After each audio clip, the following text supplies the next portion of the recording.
Her neighbors called her house the haunted one. But when a TV crew showed up, offering big bucks, everything changed. The sleepy suburb was about to awaken to a real-life horror. The rumor had started innocently enough. A new family had moved in down the street, and their house was different. The siding was faded and peeling, the lawn overgrown, and the porch light never seemed to work. Whispers circulated among the neighborhood gossips. It's that time of year, you know. Ghosts and goblins. Allison Briggs rolled her eyes every time she heard it. She'd grown up on this street, and she knew the house's owner, Meredith, quite well. Meredith was an elderly widow, sweet but reclusive. The house's appearance was simply a reflection of her limited mobility and meager means, not some supernatural phenomenon. Still, the rumors persisted. Meredith's place is haunted, I'm telling you. Allison's own mother, normally a reasonable woman, had started making the sign of the cross whenever she passed by. Then, one day, a large white van pulled up and a small film crew emerged. Allison watched curiously as they set up equipment around Meredith's house, positioning cameras and lights. Within an hour, a host in a crisp suit and tie was standing on the sidewalk, speaking animatedly into a microphone. Allison hurried over, unable to contain her curiosity. "Excuse me, what's going on here?" The host flashed her a dazzling smile. "Ah, a concerned neighbor. We're from a popular paranormal investigation show, and we've heard some very intriguing rumors about this house. We're here to get to the bottom of the mystery." Allison blinked, momentarily stunned. "Wait, you mean you're going to film a show about my neighbor's house?" "That's right," the host exclaimed. "We're offering Meredith a very generous compensation package to allow us full access. This is going to be a huge episode for us." Allison's stomach churned. Meredith was a private, elderly woman who lived alone. The thought of a TV crew invading her home and exploiting her for entertainment made Allison's blood boil. "You can't do that," she protested. "Meredith doesn't need the hassle or the exposure. And these rumors about her house being haunted are completely unfounded." The host's smile never wavered. "I'm sorry, but Meredith has already signed the contract. This is happening, whether you like it or not." Allison stood there, stricken, as the crew continued their preparations. She knew she had to do something, but what? Meredith was a proud woman who would never admit to needing help, and the TV crew seemed determined to forge ahead, regardless of the consequences. As the sun began to set, Allison watched helplessly from her window as the cameras started rolling. Meredith's house, bathed in the glow of the film lights, looked even more eerie and foreboding than usual. Allison sighed, knowing that her quiet, unassuming street was about to be turned upside down. The next morning, Allison's doorbell rang. She opened the door to find a harried-looking Meredith standing on her porch, clutching a thick stack of papers. "Allison, thank goodness you're home," Meredith said, her voice trembling. "I need your help." Allison ushered her inside, alarmed by the older woman's distress. "What's wrong, Meredith? What's happening?" Meredith sank into a chair, her hands shaking as she held out the papers. This contract the TV crew brought me. I don't understand half of it, and they're pressuring me to sign it. I don't know what to do." Allison quickly scanned the documents, her brow furrowing. "Meredith, this is outrageous. They're asking for full control over your home and your personal life for the duration of the filming. And the compensation they're offering is paltry compared to the intrusion you'll be facing." Meredith's eyes filled with tears. "I know, but they said if I don't sign, they'll ruin me. They'll make my house look even more haunted and turn the whole neighborhood against me." She shook her head, her voice breaking. "I can't afford a lawsuit, Allison. I'm barely getting by as it is." Allison felt her heart sink. She knew Meredith was right. The TV crew held all the power, and they were clearly exploiting the vulnerable older woman's fears and financial limitations. Meredith, you can't give in to this. It's not right, Allison said firmly. Let me take a look at this contract and see if there's anything we can negotiate. As Allison pored over the documents, the front door suddenly burst open. A camera crew rushed in, the host hot on their heels. Ah, there you are, Meredith, the host exclaimed, a tight smile on his face. And Allison, your neighbor. Perfect, we were just coming to find you. Allison stepped protectively in front of Meredith. What's the meaning of this? You can't just barge into someone's home uninvited. The host's smile never wavered. Oh, but we can. You see, the contract Meredith signed gives us full access to her property, including the right to film inside the house at any time. He turned to Meredith, his tone saccharine. Now, my dear, have you had a chance to read over the contract more carefully? Meredith clutched the papers to her chest, her face pale. I still have some questions. Wonderful, the host exclaimed. Then let's go over them right now, shall we? The sooner we get this sorted out, the sooner we can start filming. Allison stepped forward, her eyes narrowing. Meredith, you don't have to do this. Let me handle this for you. The host's gaze hardened. I'm afraid that's not an option, Allison. Meredith is the homeowner, and she's the one who signed the contract. Any changes or negotiations will have to go through her. Allison felt a knot of dread form in the pit of her stomach. She knew Meredith was in over her head, and the TV crew had her trapped. This was a battle she couldn't win on her own. Over the next few days, the film crew's presence in the neighborhood became increasingly intrusive. Cameras were set up all around Meredith's house, and the host was constantly interviewing passersby, fishing for supernatural stories and spooky anecdotes. Allison watched in dismay as her usually quiet street turned into a circus. Neighbors she'd known for years suddenly refused to make eye contact, as if afraid of being pulled into the TV drama. One afternoon, as Allison was taking out her trash, she noticed the host cornering an elderly woman from down the block.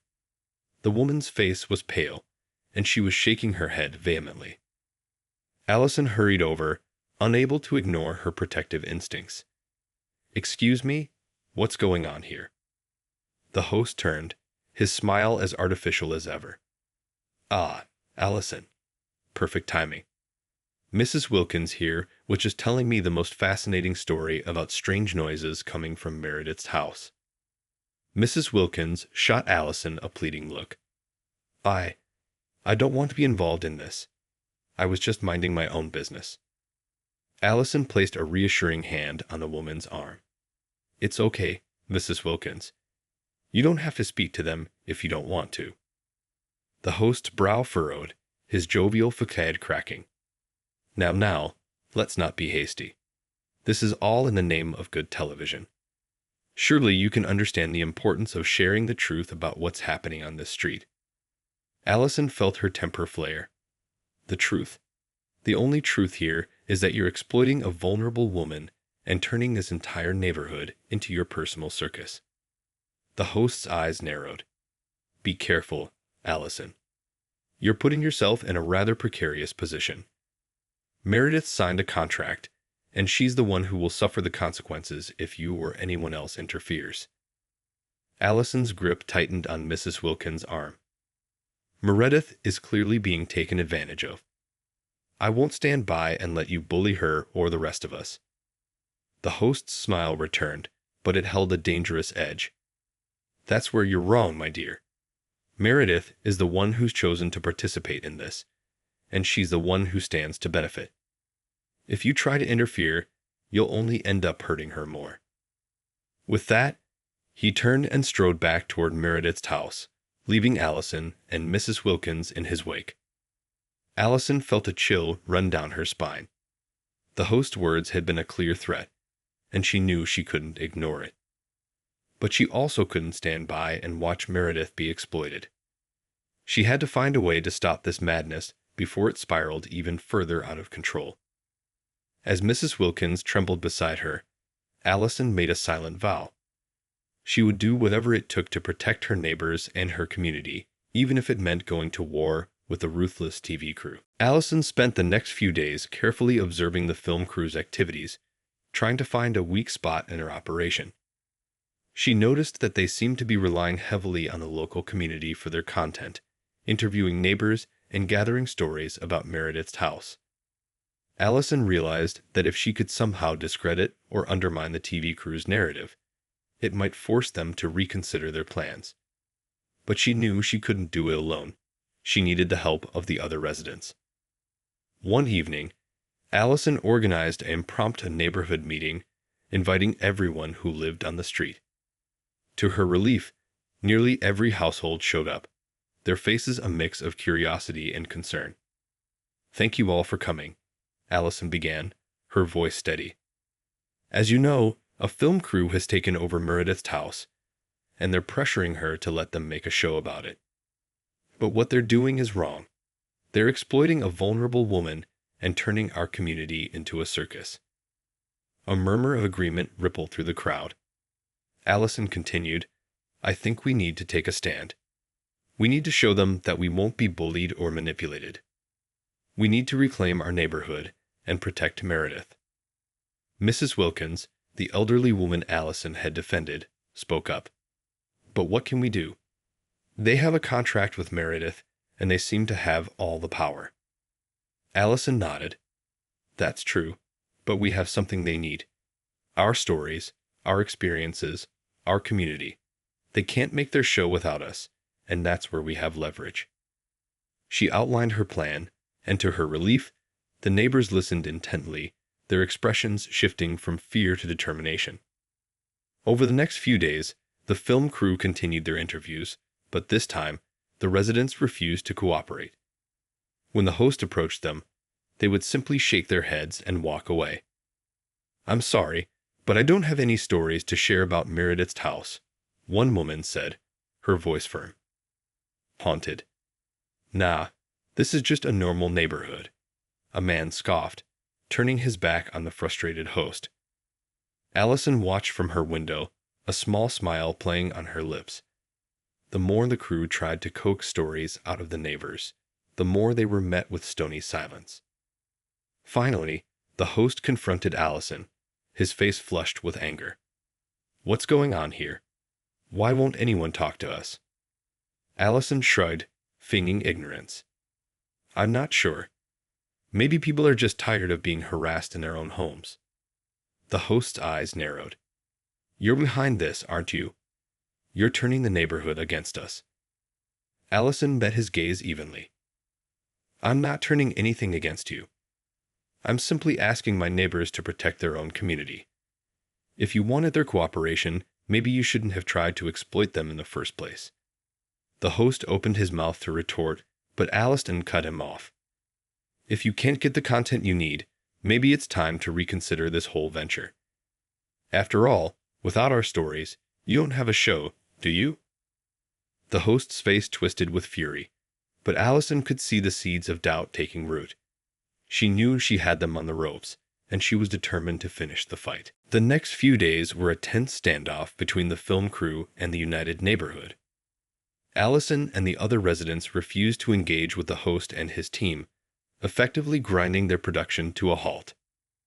Meredith, meanwhile, remained trapped in the middle, torn between her desire for privacy and the financial incentive the TV crew had offered. Allison tried repeatedly to convince her to back out of the contract, but the older woman was paralyzed by fear and uncertainty. "I don't know what to do, Allison," Meredith confessed, her eyes filled with worry. "They say they'll ruin me if I try to back out. I can't afford a legal battle, and I can't bear the thought of the whole neighborhood turning against me." Allison squeezed Meredith's hand, her heart aching for the woman's predicament. "I know, Meredith. But you have to trust me. We're all behind you. We won't let them do this to you." Meredith shook her head, her frail shoulders slumping. "I'm so sorry, Allison. I can't." Allison sighed, realizing she would have to find another way to help her neighbor. As the standoff continued, the film crew became increasingly frustrated and desperate. The host, in particular, was visibly seething, his once charming demeanor giving way to open hostility. "This is unacceptable," he shouted during one particularly tense confrontation with Allison. "We had a deal with Meredith, and you're sabotaging it. Do you have any idea how much money we've invested in this project?" Allison held her ground, unflinching. "That's not my problem. You're the ones who tried to take advantage of a vulnerable woman. You brought this on yourselves." The host's face contorted with rage. "Fine. If you won't cooperate, we'll just have to take matters into our own hands." Allison felt a chill run down her spine, but she refused to back down. "What are you going to do, sue us? Go ahead. The whole neighborhood will be there to support Meredith." The host let out a bitter laugh. "Who said anything about a lawsuit? We have other ways of getting what we want." Before Allison could respond, the host turned and stormed back to Meredith's house, his crew trailing behind him. Allison watched, her stomach twisting with dread, as the film crew began to work feverishly, setting up new equipment and making adjustments to the existing setup. Over the next few days, strange things started happening around Meredith's house. Lights would flicker on and off, and strange noises could be heard coming from the property, even in the middle of the day. Neighbors began to whisper amongst themselves, their faces filled with a mix of fear and suspicion. "Did you hear what's been going on over there?" they'd ask, their voices hushed. Allison's heart sank as she realized the film crew was deliberately manufacturing the very haunted narrative they had come to capture. Meredith, already shaken by the ordeal, became increasingly agitated and withdrawn, convinced that her house was truly haunted. Allison knew she had to act quickly before the situation spiraled completely out of control. But with Meredith refusing to back out of the contract and the film crew's underhanded tactics, she was running out of options. Allison's mind raced as she tried to figure out a way to stop the film crew's manipulation without Meredith's cooperation. She knew she couldn't simply confront them again. They seemed determined to get their way, no matter the cost. Then, an idea began to take shape in her mind. If the film crew was going to create their own haunted narrative, maybe Allison could use that against them. Allison started reaching out to other neighbors, quietly gathering information and building a plan. She spoke to Mrs. Wilkins, the elderly woman who had been accosted by the host, and learned that the crew had been using a series of hidden cameras and audio equipment to capture footage around the neighborhood. "They're spying on all of us," Mrs. Wilkins said, her face filled with outrage. "I saw them setting up cameras in the bushes near my house." Allison nodded, her mind whirring. "That's exactly what I was afraid of. They're trying to manufacture this haunted story, and they're using our own homes and lives to do it." Mrs. Wilkins' eyes narrowed. "Well, we can't let them get away with that. This is our neighborhood, not their personal playground." Allison smiled, her plan solidifying. "I have an idea, but I'm going to need your help. Are you in?" Over the next few days, Allison and the other neighbors worked tirelessly, setting up their own hidden cameras and audio equipment. They carefully documented the film crew's activities, capturing footage of them, staging paranormal events, and manipulating the environment around Meredith's house. At the same time, Allison reached out to a local news station, pitching them a story about the TV crew's underhanded tactics and the neighborhood's fight to protect their community. When the news crew arrived, the film crew was caught completely off guard. As the news cameras rolled, Allison and the other residents confronted the host, exposing his deception and the harm he was causing to Meredith and the entire neighborhood. "You're not here to find the truth," Allison said, her voice ringing with conviction. "You're here to create a sensational story, even if it means destroying innocent people's lives." The host's face paled as the news crew captured the confrontation. He tried to deny the accusations, but the overwhelming evidence gathered by the residents quickly undermined his every claim. As the news report aired, the community rallied behind Meredith, pledging their support and denouncing the film crew's tactics. The story quickly went viral, sparking outrage and calls for the show to be canceled. Faced with the public backlash and the overwhelming evidence of their deception, the film crew had no choice but to pack up and leave, their dreams of a haunted house expose in shambles. Meredith, finally free from the threat of the TV crew, was deeply shaken by the ordeal, but also profoundly grateful to her neighbors for their unwavering support. "I don't know what I would have done without all of you," she said, tears streaming down her face. "You saved me from a nightmare, and for that, I'll be forever grateful." Allison wrapped the older woman in a warm embrace, feeling a sense of pride and relief wash over her. The neighborhood had come together, and they had won. In the aftermath of the TV crew's dramatic exit, the neighborhood settled back into a sense of quiet normalcy.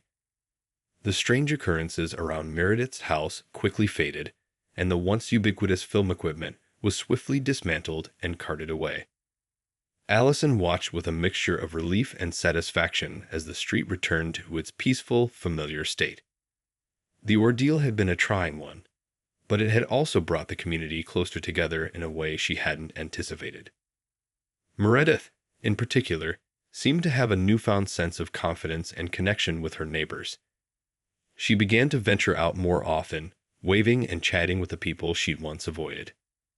Allison often spotted her tending to her long-neglected garden, a small smile playing on her lips. One afternoon, as Allison was taking out her trash, Meredith approached her, her expression solemn. "Allison, I don't know how to thank you for what you did," she said, her voice trembling slightly. "You and the others, you saved me from something I don't even want to think about."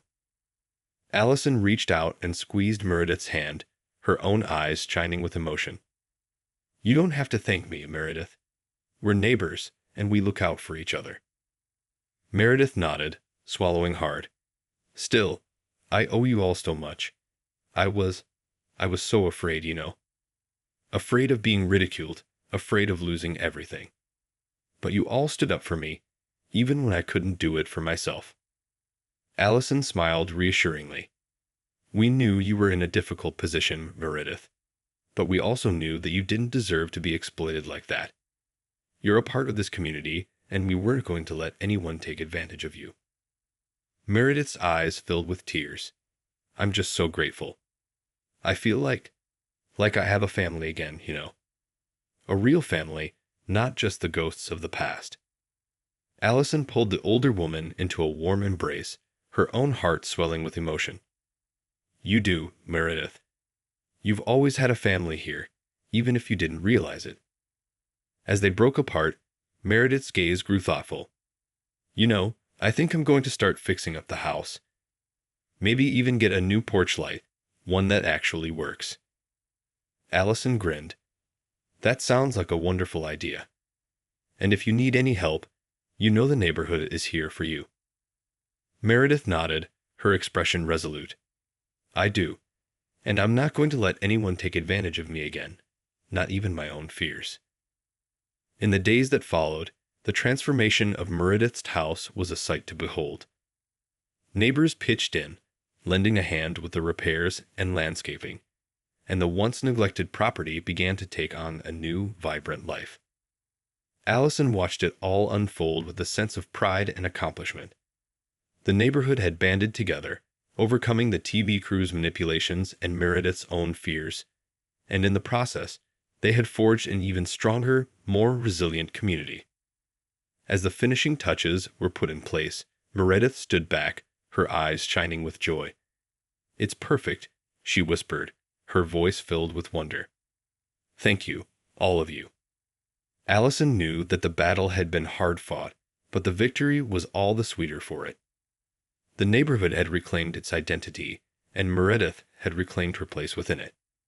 It was a triumph that would echo through the years to come. In the months that followed, the neighborhood continued to thrive, with Meredith's newly revitalized home serving as a symbol of the community's resilience.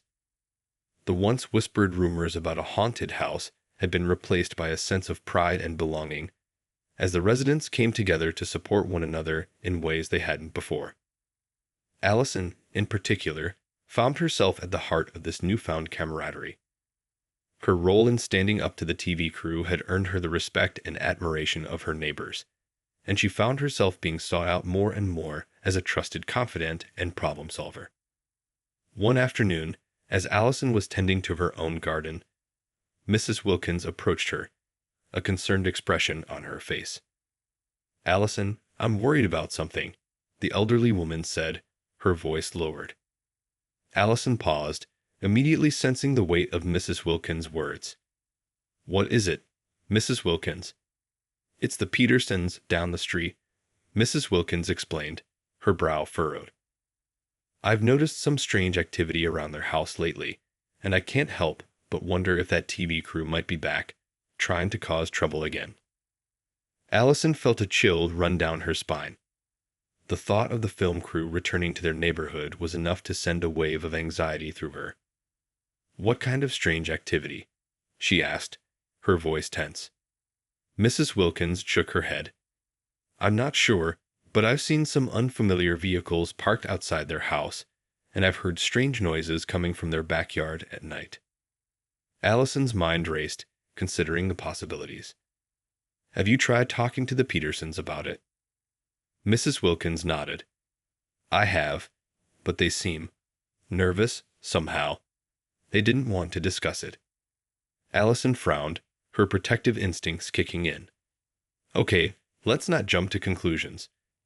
But I'll keep an eye on the situation and see if I can find out what's going on." Mrs. Wilkins' expression softened with gratitude. "Thank you, Allison. I know you'll get to the bottom of this." Over the next few days, Allison discreetly observed the Petersons' house, her senses heightened for any signs of the film crew's return. She noticed the same unfamiliar vehicles Mrs. Wilkins had mentioned, and she couldn't help but overhear hushed conversations among the neighbors, their voices laced with concern. Finally, Allison decided to take action. She gathered a group of the most trusted and influential residents, including Mrs. Wilkins, and they organized a meeting to discuss the situation. "We can't let this happen again," Allison said, her voice firm. "We've worked too hard to rebuild the trust and unity in this neighborhood. We have to nip this in the bud before it spirals out of control." The group listened intently, their faces set with determination. They knew that they couldn't afford to let another TV crew infiltrate their community and cause more harm. Together, they devised a plan.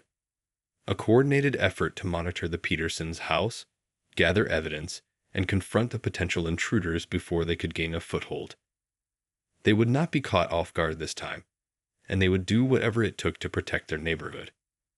As the meeting came to a close, Allison looked around at the faces of her fellow residents, each one reflecting the same unwavering resolve. This was their home, their community, and they would defend it with everything they had. The battle was far from over, but Allison knew that with the support of her neighbors, they were ready to face whatever challenges lay ahead.